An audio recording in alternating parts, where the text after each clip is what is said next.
Hello and welcome to the Game Lore Archives. Today I will be discussing an event known as the Darkening of Tristram, which is often referred to as Diablo 1, but that's kinda wrong. Diablo 1 is the end of the Darkening of Tristram, and today we'll be discussing the whole thing, other than the expansion called Hellfire, because it's not canon, so I'm not covering it. A few episodes ago, we discussed the corruption of the Zakarum faith, and that happened about 100 years before the Darkening of Tristram. But that was the first domino of a long chain that Mephisto caused, that caused the events of Diablo 1. Talking's easy, honest. So, one of Mephisto's first victims was a man named Lazarus, the Archbishop of the Zakarum faith. And he was one of the first guardians of Mephisto's Soul Stone. Soul Stone, the source of the corruption. Mephisto's corruption is no joke, and Lazarus had no chance, and changed very quickly from a kind man to one who had huge childlike temper tantrums frequently, and nearly got kicked out of the church. Around this time, the church elected a man named Leoric to relocate to the Candorus in the Western Kingdoms to help spread the faith. With him he took his wife, sons, and a small army including knights and priests. And these were called the Order of Light. Leoric himself wasn't corrupt and a devout following to the Zakarum. Mephisto instructed Lazarus to go with Leoric, and the leader of the religion, the Q-Hagen, happily obliged, as it removes the hissy fits from the church, as I bet someone having a temper tantrum midway through service is real awkward. Lazarus soon became a trusted advisor to King Leoric, who took his advice to use an old Herodrick Monastery outside of a town called Tristram as his new seat of power. Leoric didn't really want to, but trusted Lazarus's judgment, so chose to settle there. We have just arrived in Tristram, and I must say, I'm a bit dismayed. This place is a backwater filled with serfs and an ancient broken-down monastery, hardly fit for the king of Candorus. I cannot fathom why Lazarus was so intent on this becoming our new seat of power. Of course, Lazarus's choice wasn't random. He was corrupt, not stupid.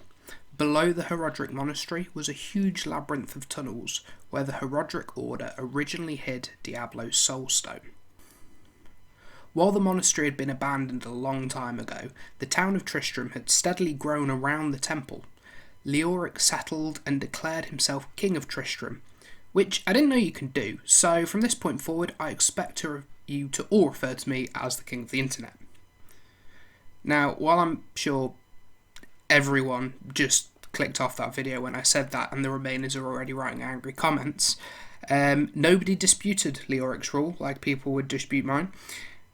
And he invested a lot of his own money into the town, reconstructing the monastery to its former glory, and stockpiling potions to help treat the sick and wounded. The town soon realised that Leoric was fair and just king who genuinely had their best interests at heart, and was eventually presented a mithril crown and sword forged by Griswold the blacksmith in his honour.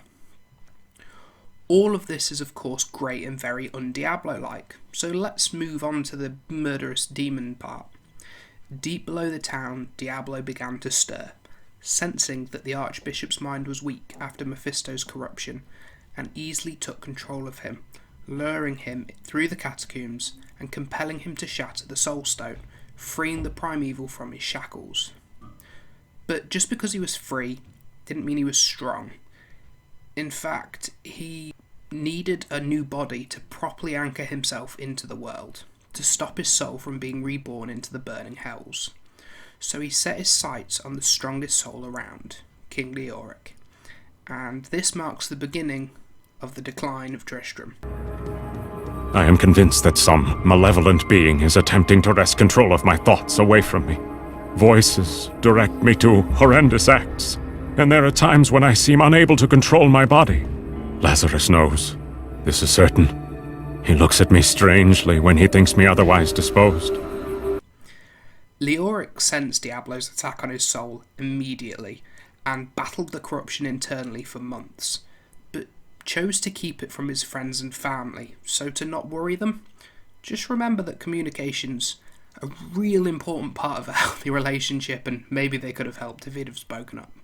He fought really well, but Diablo soon overpowered Leoric, stripping his mind and soul until he lost all sense of kindness, honour, and his sanity was gone, much to the huge confusion of his friends and family. They of course went to Lazarus for answers, but he would change the subject or deflect the question, and never let the king out of his sight. Soon the changes started to manifest physically. His proud and noble appearance became haggard and deranged, and eventually the entire town started to suffer. Originally he was kind and fair leader who listened to all. However, soon he was executing everyone for, well, kind of everything. You know the phrase, don't shoot the messenger? Well, Leoric would behead the messenger every time. The townsfolk's love soon turned into fear, and they started calling him the Black King. Finally, Lachdanon, the Lieutenant of the Order of Light, started to search for the source of Leoric's madness. However, Lazarus prevented this search by convincing the king that the neighbouring kingdom of Westmarch was plotting to attack. So the king ordered Lachdanon and the knights to attack, even though they were vastly outnumbered and had no chance of winning. Lachdanon tried to reason with the king, but Lazarus accused him of treason. Now, to the rest of Leodric's court, the idea of Lachdanon committing treason was ludicrous. Lachdanon loved his king, so to prove his love, he took the army to a war they would never win, and among these soldiers was Aidan, Leoric's oldest son. It was Lazarus. Of that I am certain. He alone had the king's ear, and whispered dark and evil magics into it, instilling the notion of an imminent attack by Westmarch. Afraid to speak against the Archbishop, the councillors nodded their empty heads in agreement, and sent us off to die. But at the castle, the court knew Lachdanon, and as soon as Lazarus accused him of treason, they put two and two together and knew that Lazarus was to blame. But they didn't know how. So Lazarus started to manipulate the king into getting rid of the rest of his friends and family, sending the priests and scholars on pointless diplomatic missions, and even convinced his own wife was a traitor, leading to her death. My lord, the prisoner is ready, as you requested. Thank you, Lazarus. Your loyalty is invaluable in the midst of all these traitors. And you, my dear, my own wife and queen, conspiring against our kingdom. My love, I swear, I have never betrayed you.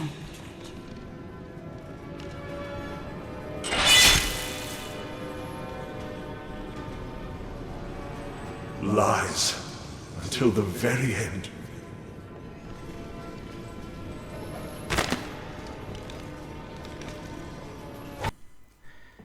Now, it seems evident that Leoric had gone completely insane. However, surprisingly, Diablo still hadn't taken full control of him. Yes, his mind had shattered, but he was still holding Diablo back, and no matter how hard the primeval fought, he could not take the last sliver of Leoric's soul. It might only be a small part, but it was enough to prevent Diablo from fully taking control and returning to Sanctuary, and Leoric eventually won. Diablo realised he would never be able to corrupt the last part of Leoric's mind, and so finally stopped his ongoing attack, leaving Leoric a broken shell of who he used to be. Diablo turned his sights onto the king's youngest son, Albrecht, and I apologise if I mispronounced that name. Lazarus stole the child and brought the boy deep into the catacombs, stabbing his forehead using the largest shard of the broken soul stone, allowing the Lord of Terror to finally manifest into the mortal world once more. He twisted Albrecht's body into a form resembling his own. He then used Albrecht's terror to twist the deepest levels of the catacombs into a version of hell, straight out of the boy's nightmares.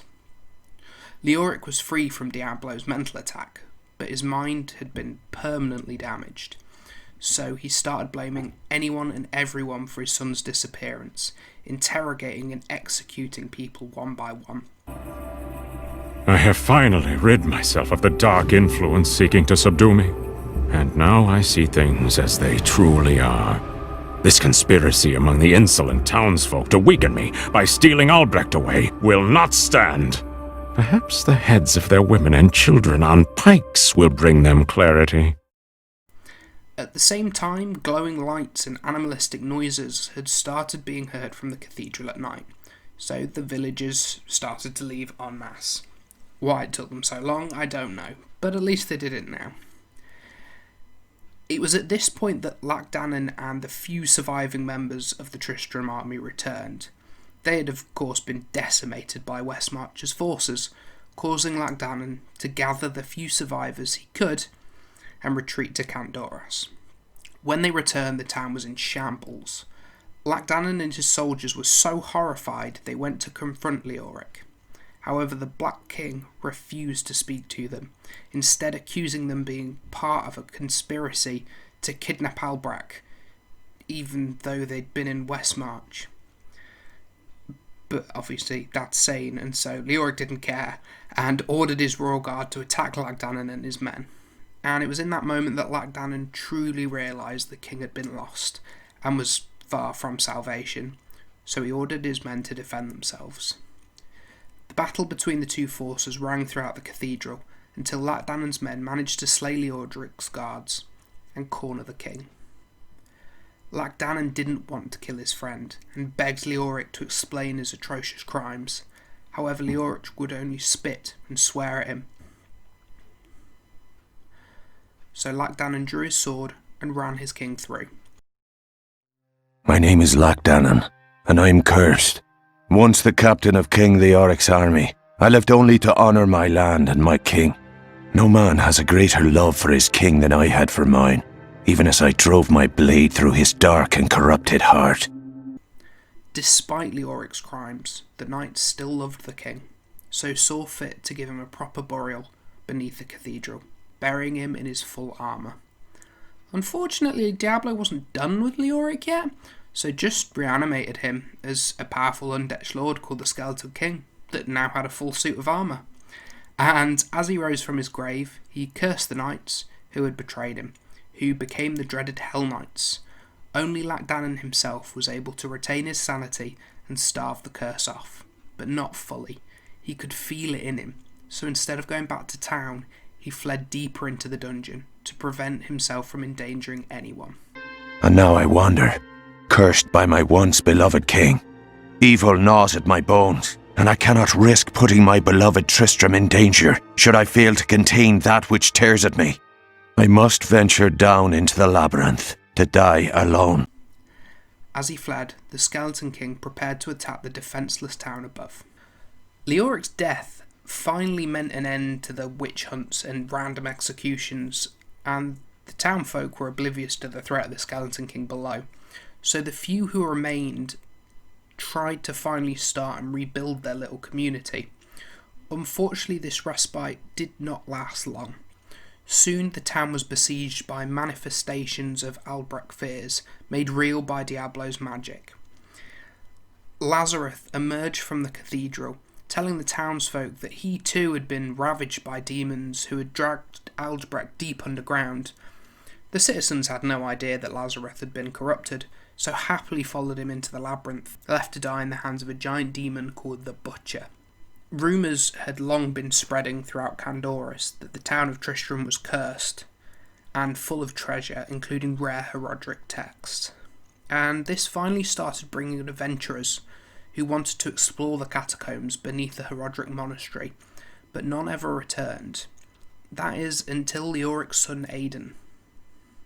Nobody knows what happened to him during the war with Westmarch, or why he didn't return with Lachdanon. On his travels back, he met Jazreth the Sorcerer and Morena the Rogue, who travelled with him to try and save his younger brother. And this is where the first Diablo game begins. They manage to kill the Skeleton King and the Butcher, and they give Lachdanon an elixir that helps him escape the curse. They gain knowledge about the primevals from Deckard Cain. And finally, after battling 15 levels down the catacombs, they find a portal leading them to Lazarus, killing a child. They manage to slay the Archbishop, but are unable to save the child. This death completes the ritual, which opens a portal into Diablo's lair, which looks like the threshold to hell itself. And finally the heroes come face to face with Diablo, and after a nightmarish fight, finally strike the primeval down. Near the very beginning of this playlist, in our Burning Hells episode, I mentioned that when you fight a primeval, it's never just a physical fight, but a mental one too. And as Diablo fell, our three heroes were exhausted, physically and mentally, but none more so than Aiden. As the warrior had learned more about what he was fighting, he learned that the only way to truly stop a primeval was to trap its soul in a soul stone. But he knew that Diablo's was broken, so he thought it would be a good idea to slam the largest shard still available into his head to contain the beast within him. Now, while Aiden truly thought that this was the correct solution, it's likely Diablo planted the idea in Aiden's head as he made his way down to fight him. So when Diablo fell, Aiden pulled the soul stone from Diablo's head and planted it into his own. To Aiden's horror, this caused Diablo's facade to melt away, leaving the broken body of his brother. The three heroes exited the Herodrick Monastery victoriously. However, all of them had been changed by the experience. Jazreth and Morena left the city, and Aiden stayed behind. He shunned the company of everyone apart from Adria the Witch. To show their appreciation, Tristram threw a celebration. However, Aiden slipped away during the event. Deckard Cain found him mumbling to himself about his brother, wearing a dark hooded cloak.